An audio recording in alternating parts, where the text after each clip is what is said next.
미국의 한 집에서 이제 파티를 하는데 너무 시끄럽게 파티를 하니까 경찰관이 왔습니다.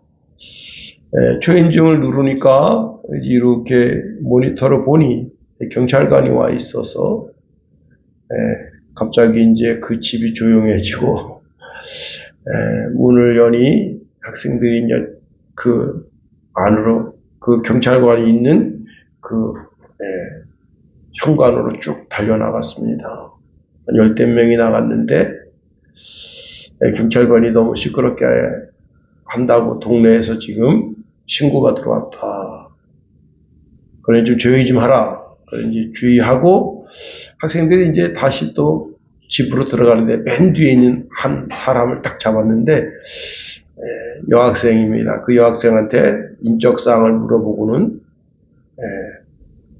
고성방가 우리나라 같은 고성방가 비슷하게 벌금을 물렸습니다. 225달러를 물렸어요. 이 여학생이 뜻하지 않게 자기가 벌금을 내게 돼서 이제 약식 재판을 청구했는데 그 재판관이 이렇게 물었습니다. 그 집 다 너 집이냐? 그러니까 우리 집도 아니다.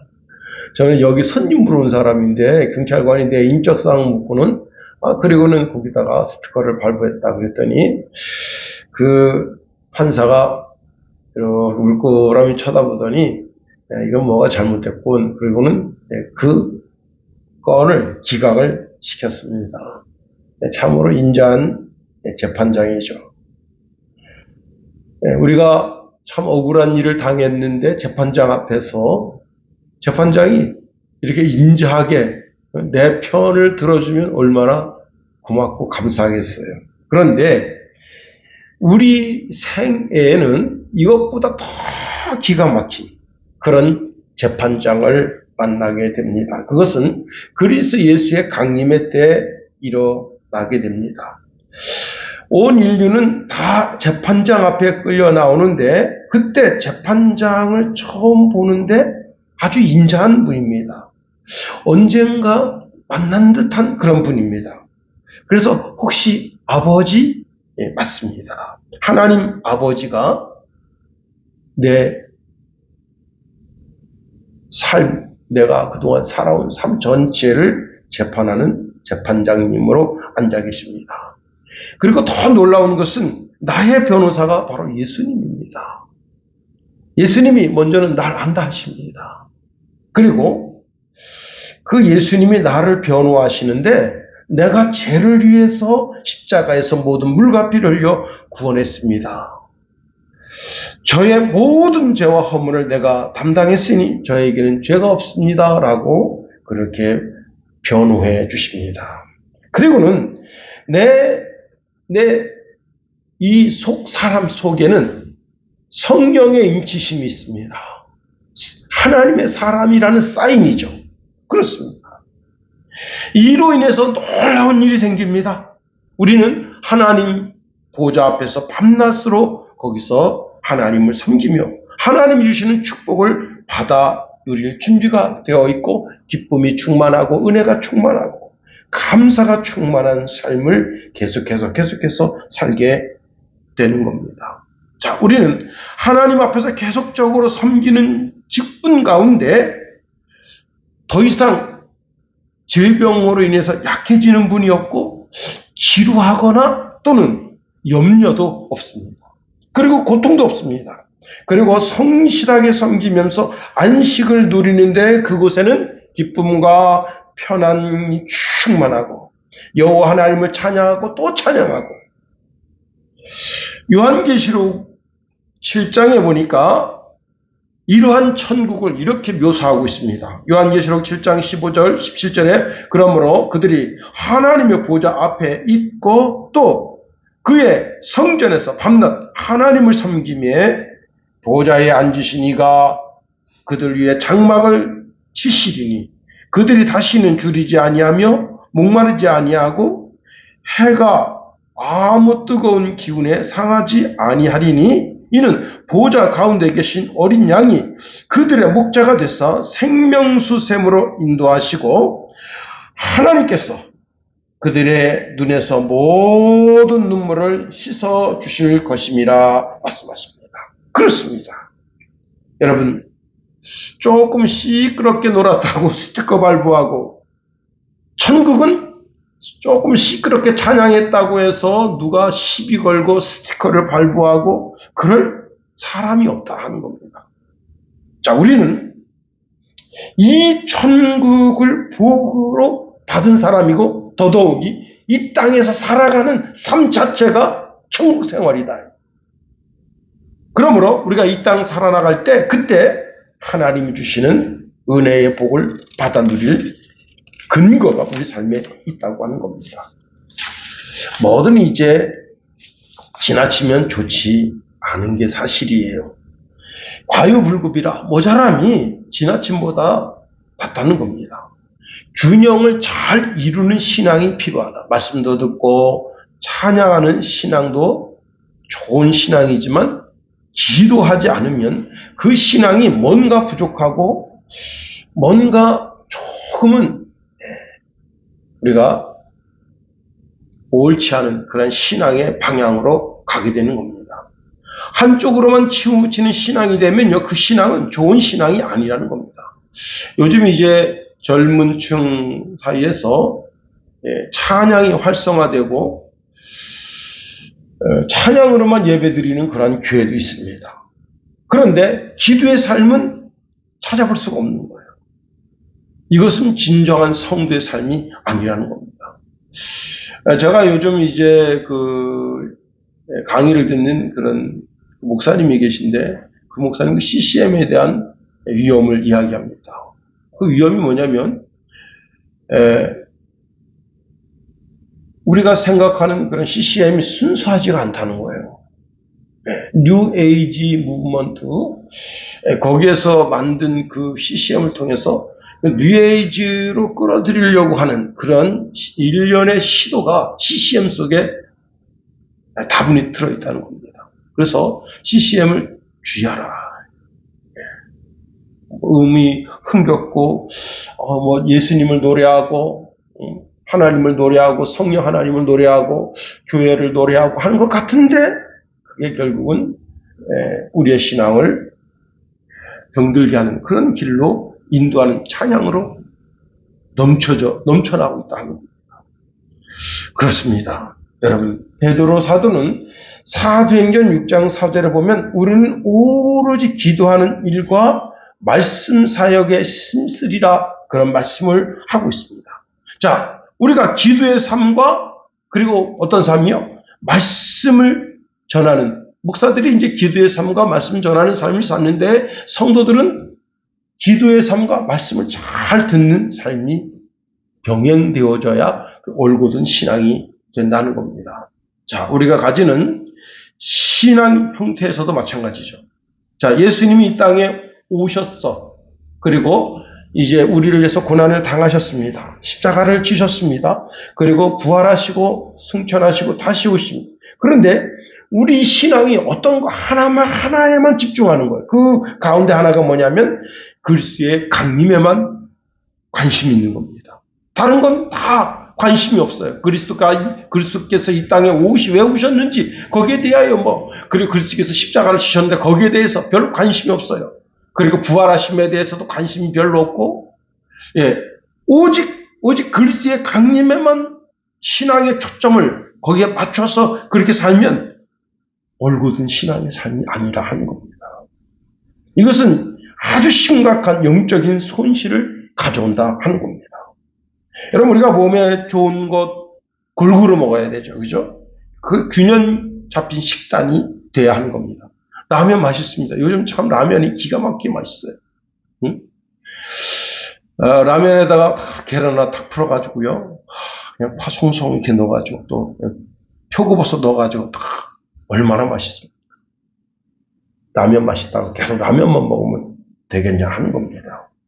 그게 아니죠. 오늘은 라면 먹었으면 내일은 쇠고기 먹고 돼지고기 먹고 닭고기도 먹고 계란도 먹고 골고루 먹어야 몸에 건강하고 몸의 건강의 밸런스를 유지하게 되는 겁니다.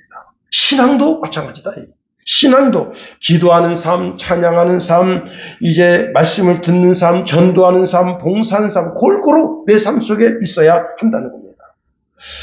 데살로니가후서 2장 13절에 보면 감사가 저절로 나오는 내용이 있습니다. 자, 우리가 구원받도록 하나님께서 창세전에 우리를 선택하시고 진리 되신 예수님은 우리를 위해서 구원의 길을 열어놓으시고 성령은 내 속에 내 주에 계셔서 나로 영광 가운데 나아갈 수 있게, 그래서 우리는 하나님을 아빠, 아버지라고 부르며 예수 안에서 예수님이 이뤄놓으신 영광에 참여하게 되었다는 겁니다.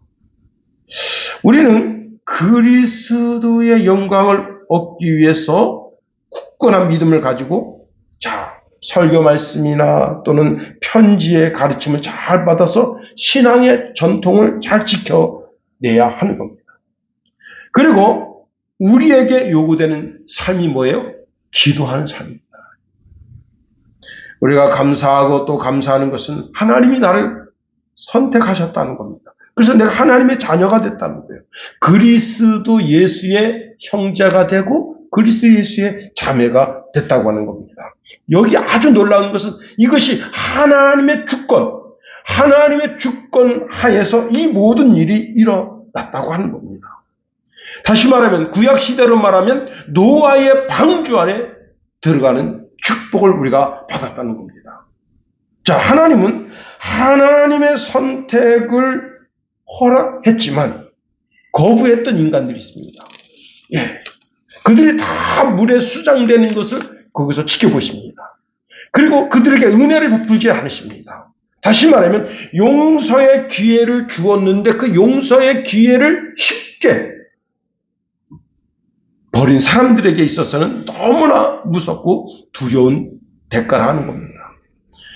최근에 이제 경상도 쪽에 불이 많이 났는데 참 안타까운 죽음이 있었습니다. 그 중에 두 분은요, 어떤 분인가 하면 산불 감시하는 분이에요. 그러니까 산불 진화를 하는데 투입되라고 모집된 게 아니에요. 그런데 그분들이 이제 산불이 어디쯤 올라오는가, 이제 무전기도 들고 있고 핸드폰도 들고 있는데 그만 불이 그쪽으로 가서 두 분이 사라졌습니다.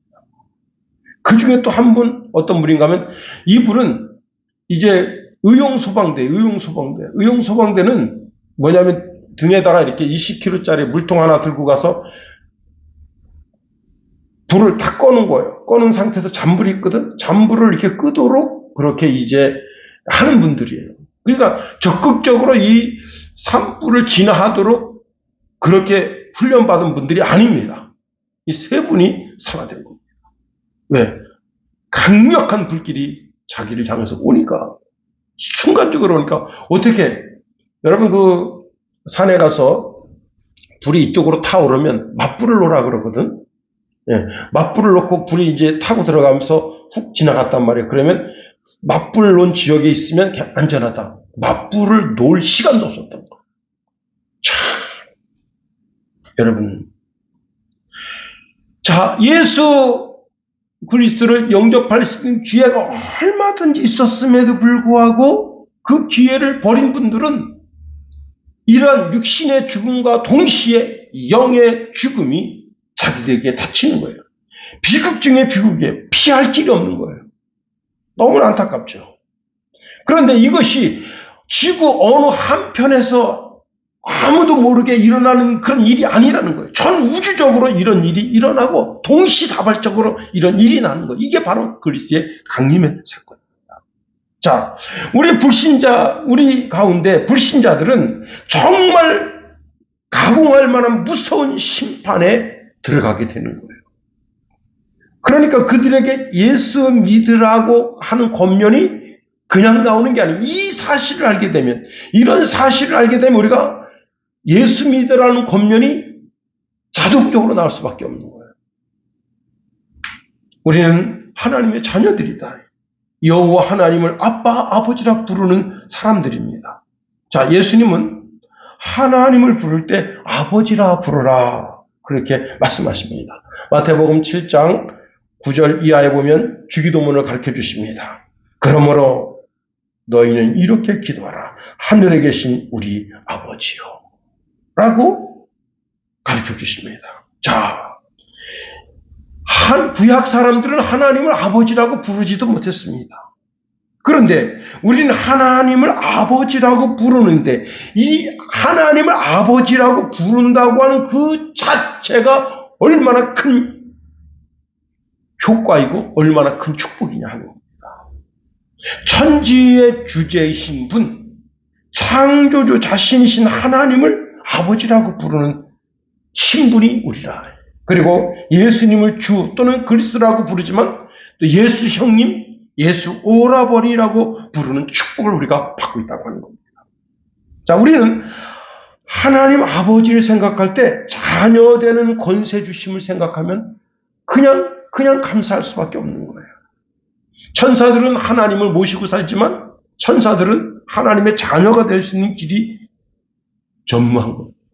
그러나 우리는 하나님의 자녀의 본분, 하나님의 자녀의 신분을 가지게 됩니다. 장차 올 심판을 면하는, 그래서 우리는 구원받기로 작정된 주의 백성이다 하는 겁니다. 하나님과의 평화, 나와 함께하고 있는 모든 이웃과 평화, 그리고 나의 마음 깊은 곳에서 울려나는 평화, 여러분 감사, 기쁨, 이 모든 것이 하나님의 자녀된 본분, 하나님의 자녀된 우리에게 주어지는 축복이다 하는 겁니다. 자, 우리는 하나님의 영원한 선택, 또 효과적인 부르심, 유효한 부르심을 입은 자녀로 오늘 본문 16절에 이렇게 말씀하고 있습니다. 우리 주 예수 그리스도와 우리를 사랑하시고 영원한 위로와 좋은 소망을 은혜로 주신 하나님 우리 아버지께서, 여러분 우리를 사랑하시되 끔찍이 우리를 사랑하신다. 그리고 자, 하나님 아버지께서 우리에게 성령을 선물로 주셔서 우리 속에 내주에 계심을 허락해 주셨다는 거예요. 다시 말하면 내 속에는 성령 하나님이 내주에 계시다. 자, 그래서 하나님은 우리를 절대로 버릴 수 없는 그런, 하나님과 나라고 하는 사이가 분리가 될 수 없는 그런 사이가 됐다고 하는 겁니다. 옛날에 이제 친구 목사님 그 동생이 예수 잘 믿다가 실족했습니다. 그래가지고 교회를 안 나간 지 한 3년 됐는데 그만 교통사고로 돌아가셨어요. 근데 이제 그 목사님이 나보고 묻는 거예요. 목사님 어떻게 생각하십니까? 내 동생이 예수 잘 믿다가 그만 실족해가지고 교회를 안 나가고 그런 상태에서 그만 교통사고로 죽었네요. 성경이 이렇게 말씀하고 있습니다. 로마서 8장 38절 39절에 내가 확신하노니 사망이나 생명이나 천사들이나 권세자들이나 현재일이나 장래일이나 능력이나 높음이나 깊음이나 다른 어떤 피조물이라도 우리 주 그리스도 예수 안에 있는 하나님의 사랑에서 끊을 수 없으리라. 내가 하나님 붙잡고 있다고 생각하면 큰 오산입니다. 하나님 쪽에서 나를 붙잡고 있는 거예요. 그래서 우리는 하나님을 떠날 수가 없어요. 주님도 나를 떠나지 못하시는 거예요. 항상 나와 함께 하시고 가까이 계신 거예요. 우리 이제 시차례에 사모님 중에 수간호사로 계셨다가 지금 이제 이렇게 요양원에 거기서 이제 일하시는 사모님이 계십니다. 그 사모님과 이제 여러 대화를 나누는 가운데 그 어르신들, 죽음을 앞둔 그 어르신들에 대한 이야기를 하셔요. 근데 그분들이 자기가 과거에 어떤 교회를 개척한 개척 멤버였단 말이에요. 그러니까 보통 신앙이 아니에요, 이런 분들이. 그런데 그런 신앙을 가지고 있었는데 이제 이렇게 요양원에 와서 있으면서 그 신앙을 다 버린 거예요. 완전히 치매로 인해 가지고 막 진짜 거의 이게 그분을 볼 때, 저분이 그렇게 유명했던 그 권사님이었는가? 그 집사님이었는가? 이렇게 되물을 수밖에 없을 정도로 그런 정신적인 황폐함이 온 거예요. 그리고 이제 자녀들이 준 특정한 런닝이라든가 이게 무슨 그 인형 같은 거 있잖아요. 그런 것에 집착하고 그냥 뺏기지 않으려고 그냥 바등바등 치면서 왜 자기 기억의 끝이 그것밖에 없는 거예요. 그래서 그 사모님이 이제 그분들이 참 그렇게 여기가 이제 예수 믿는 그런 요양원 같으면 거기서 이제 일주일에 한 번씩 또 두 번씩 예배를 드릴 텐데 그게 아니란 말이에요. 그런데 거기서 신앙을 다 잃어버리고 그렇게 됐는데 목사님 저는 그런 게 두렵습니다. 그런데 여러분 하나님은 그것을 초월한 그런 사랑을 가지고 그들을 덮고 계신 겁니다. 그렇습니다. 하나님의 옳은 강한 능력의 손으로 우리를 붙들고 계시다. 내가 여러분 정신이 혼매져서 치매로 인해서 좌우분간이 되질 않아요. 상하분간이 되지 않아요. 그래도 하나님은 그 영혼을 붙드시고 주의 은혜 가운데서 그를 한 걸음 한 걸음 최종적으로 이제 이 땅의 모든 수고가 끝나는 날 그 영혼을 하나님께로 인도에 올리신다는 겁니다. 그러니 내가 의지할 분은 예수님 뿐이다. 내가 이 땅에서 외롭게 산다 한들 내가 주님 밖에는 바라볼 것이 없다는 사실입니다. 자, 내 몸이 시들어갑니다.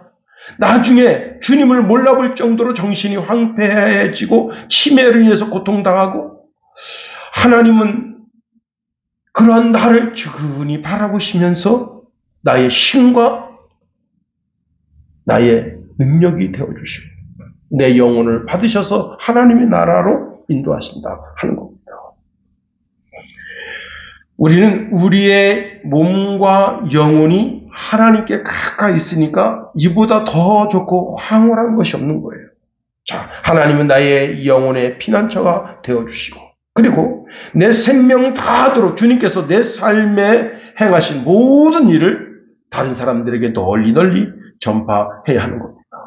자, 구원받은 우리에게 성령이 우리를 거룩하게 하시죠. 이것이 전적으로 성령으로 말미암아 성령의 거룩하게 하심이라고 오늘 본문에 말씀하고 있습니다. 자, 성령이 나를 거듭나게 하시고 또 죄와 허물로 죽은 그 사람들을 선택하여 구별하시고 성령이 내 속에서 나를 살리는 역사를 이루시기 때문에 성령은 살리는 영이라 그렇게 말씀하고 있는 겁니다. 자, 그러면 이 놀라운 변화들이 무엇으로부터 시작됐는가 하는 거예요. 바로 복음을 들음으로 시작됐다는 겁니다. 모든 사람들이 다 복음을 듣고 복음에 순종하는 것이 아닙니다. 자, 이사야 선지자가 하도 답답해서 이렇게 외칩니다. 주여, 우리가 전하는 것을 누가 믿었나이까 하니까 그 말씀을 인용한 바울이 이렇게 말합니다. 믿음은 들음에서 나고 들음은 그리스도 예수의 말씀으로 말미암는다 하는 겁니다. 듣는 것이 참 중요해요. 나는 복음을 듣지 못했습니다. 변명이 통하지 않는다는 겁니다. 땅끝까지 복음이 퍼졌고 그 말씀이 땅끝에 이르렀다. 제가 언젠가도 말씀드렸잖아요. 복음이 거의 99% 이상 전파되어졌고 재복음화되고 있다는 겁니다. 자, 과거에 자신을 하나님의 백성이라고 떠버리던 자가 이제는 신앙에서 떠나서 불신앙자가 되었습니다. 과거에 불신앙의 사람이 이제는 전파된 복음으로 말미암아 이제는 그 복음을 믿고 자기가 하나님의 자녀가 됐습니다. 이런 대변혁이 생겨나게 됐다고 하는 겁니다. 자, 이로 인해서 예수 믿는 사람, 하나님을 바라보는 사람들을 미련한 자들이라고 그렇게 보았던 그들은 오히려 이제 나중에 복음을 깨닫고 하나님의 자녀가 되고 자기가 하나님의 백성이라고 우월감을 가지고 이제 세상 사람을 바라봤던 그 믿음의 사람들은 믿음에서 이제 타락해서 결국은 하나님의 심판 가운데 들어가는 그런 어리석음에 들어가게 됐다 하는 겁니다. 너무나 놀라운 것은 하나님을 찾지 않던 자들이 하나님을 찾게 되고 하나님께 묻지 않았던 자들이 하나님께 물어서 구원의 길에 이르게 됐다. 제가 이제 만보계를 차고 있어서 하루에 몇 걸음 걷는가 보니까 보통 평균 12,000에서 14,000 정도 걸음을 걷습니다. 예. 그런데 그 14,000 걸음 가운데 하나님의 자녀로서 올곧게 걸은 걸음수가 몇 걸음이나 될까 하는 그런 의문을 저 자신에게 던져봅니다. 또 복음을 전하기 위해서 몇 걸음의 걸음을 걸었는가. 예, 하루에 여자들은 21,845단어를 사용한다 하네요. 남자들은 18,570단어를 사용한다고 합니다. 자, 이 단어 가운데 복음을 전하는 단어는 몇 단어였을까? 성경 이렇게 말씀하고 있습니다. 누구든지 그를 믿는 자는 부끄러움을 당하지 아니하리라. 누구든지 주의 이름을 부르는 자는 구원을 받으리라. 자, 이 복음이 놀라운 것은 사람을 가리지 않는다는 겁니다. 예, 유대인이나 헬라인이나 차별이 없다는 겁니다. 미국에 이제 한 흑인이 이제 겨우 고등학교를 졸업했습니다. 그런데 그 동네가 백인 마을에 가까워요. 그러니까 백인들이 늘 그 흑인들을 이렇게 하대하고 이제 정말 그 하대하는 그 언어를 사용하면서 가까이 오면 총 쏴 죽인다. 그리고 실제 거기서 총기 사고가 났는데 이제 흑인이 너무 억울하게 죽었는데 그 사건을 수사하지도 않습니다. 그런 동네 살아요. 그러니까 참 그런 걸 보면서 근데 그들이 또 동양인들을 또 어떻게 봅니까? 사람 취급 안 하잖아요. 이번에 이탈리아에 이제 한국인들이 여행 갔는데 그 한국인들을 보고 쩝쩝쩝쩝 그랬대요. 근데 그 쩝쩝쩝쩝 그런 게 이제 중국인들을 비하하는 거라는데 그 사람들은 이제 우리나라 한국 사람인데 한국 사람을 그 비하하면서 쩝쩝쩝쩝 그래가지고 그게 지금 이슈화됐습니다. 이탈리아 이놈들 참 괘씸한 놈들이죠.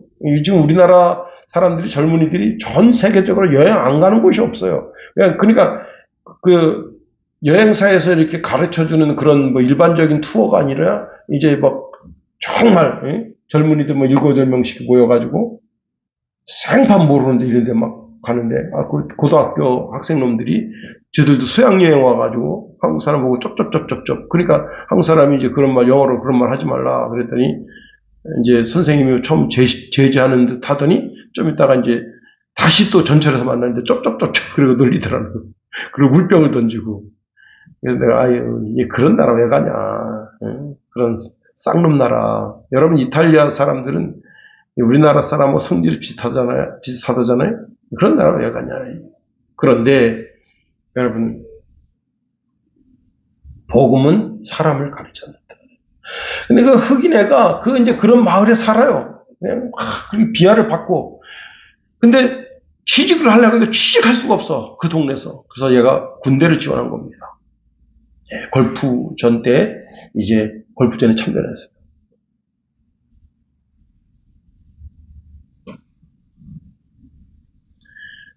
그런데 이제 교통 딱지 끊어가지고 이제 재판 받으러 왔습니다. 재판관이 묻습니다.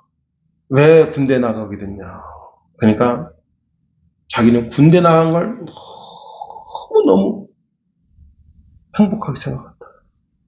그 군대를 갔더니 인종차별이 없다는 거야. 한 형제보다도 더 그 생명 벨트로 묶어져 있다. 자기의 군대가.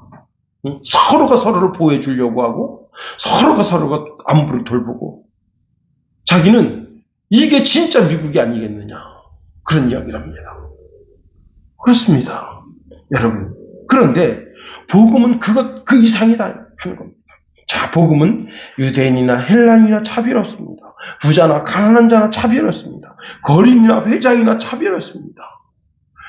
우리 주님은 모든 사람의 주가 되시고 그의 이름을 부르는 모든 사람들을 구원하시고 부유하게 하신다. 바울이 로마서 10장에서 그런데 이 복음을 전파하지 않으면 어떻게 예수를 믿겠는가 하고 결론의 말씀을 주고 있습니다. 더더욱이 여러분 선교사가 가지 않으면 어떻게 복음을 전하겠습니까? 이번에 이제 어제 노예였었잖아요. 그런데 그 선교사님 내외가 노예에 오셨습니다. 근데 이 선교사님은 이제 파라과이에서 더 이상 선교를 할 수 없는 그런 상황이 됐대요. 그래서 국내에 들어왔는데 이분이 이제 그 파라과이 가기 전에 일본에 잠깐 선교사로 나가 있다가 거기서 파라과이가 이제 선교길이 열려서 거기 갔다가 이분이 이제 파라과이에서 진짜 멋지게 선교 활동을 하셨어요. 그리고는 이제 국내로 들어오셨는데 일본으로 갈 수 있는 기회가 생긴 거예요. 그래가지고 일본에 선교사로 나가는데 어떤 지역을 가느냐? 일본 그 섬인데 아무도 가려고 하지 않는데요. 아무도 가지 않으려고 해서 자기 부부가 거기를 가겠다는 거예요. 그래서 내가 그 용기가 대단하다. 그런데 한국에서 거기까지 가려면 3시간 반 비행기를 타야 된다고. 그러니까 저 남쪽 지역이더라고. 아주 남쪽 지역. 네? 야, 대단한 겁니다. 가야죠. 여러분, 이 세상에서 가장 아름다운 언어가 무엇이냐? 예수 믿으라는 언어입니다. 이 세상에서 가장 복된 발걸음이 무엇이냐? 복음 전하러 가는 발걸음입니다. 여러분, 지금 미국의 트럼프 대통령이 참 그냥 무역 장벽을 높이게 되니까 우리나라도 뭐 전 세계가 막 지금 이걸 어떻게 하면 이 무역 장벽을 낮출 수 있을까 하고 지금 전전긍긍하잖아요. 그래서 지금 여러분 우리나라의 기획부 장관도 그렇고 또 다른 경제부처 장차관들이 전부 미국으로 지금 달려가고 있잖아요. 대한민국을 살리기 위한 그 발걸음, 우리가 그 발걸음을 보면서 참 귀한 발걸음이잖아요. 그런데 여러분 2, 3년 지나보세요. 어떻게 이제 경제가 펼쳐질지는 모르지만 2, 3년 지나고 놓고 보면 그냥 아무것도 아니에요. 그런데 영원히 아름다운 언어, 영원히 아름다운 발길, 그것은 오직 복음을 전하는 발길과 복음을 전하는 언어다 하는 겁니다. 다시 말하면 다 죽어가는 영혼을 살리는 그 걸음이, 그 언어가 가장 복되고 가장 아름답다. 그건 하나님도 인정해 주시는 삶이고. 그러므로 여러분 다시 말씀드립니다. 여러분이 하루 동안 몇 걸음을 걸으시는지 모르지만 여러분이 걸음 한 걸음 그 걷는 걸음은 하나님의 전도지가 되어야 된다는 거예요. 정직과 성실로. 여러분 그럴 때 하나님의 사랑이 듬뿍 임하게 되는 겁니다. 저는 다니엘에게 왜 하나님께서 지혜를 10배나 주셨을까? 다니엘 자신을 위한 삶을 살면 하나님 그거 안 주셨을 거예요. 그런데 다니엘이 그 바벨론 나라의 그 정말 그들에게 복음을 전하기 위한 그런 그 열정, 그 소명이 있었기 때문에 하나님께서 그에게, 여러분 유대인들은 원래요 기본 IQ가 90이래요. 한국 사람은 기본 IQ가 110입니다. 평균 20이 더 높아요. 그런데 노벨상을 이스라엘 사람들이 휩쓸고 있습니다. 참 신기한 거죠. 하나님이 주시는 거예요.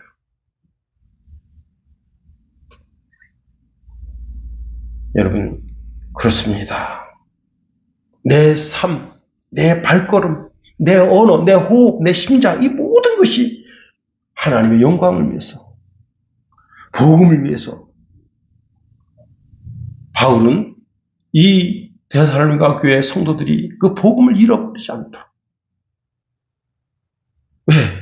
지금 이 데살로니가 교회를 지금 이단들이 지금 계속 괴롭히고 있거든요.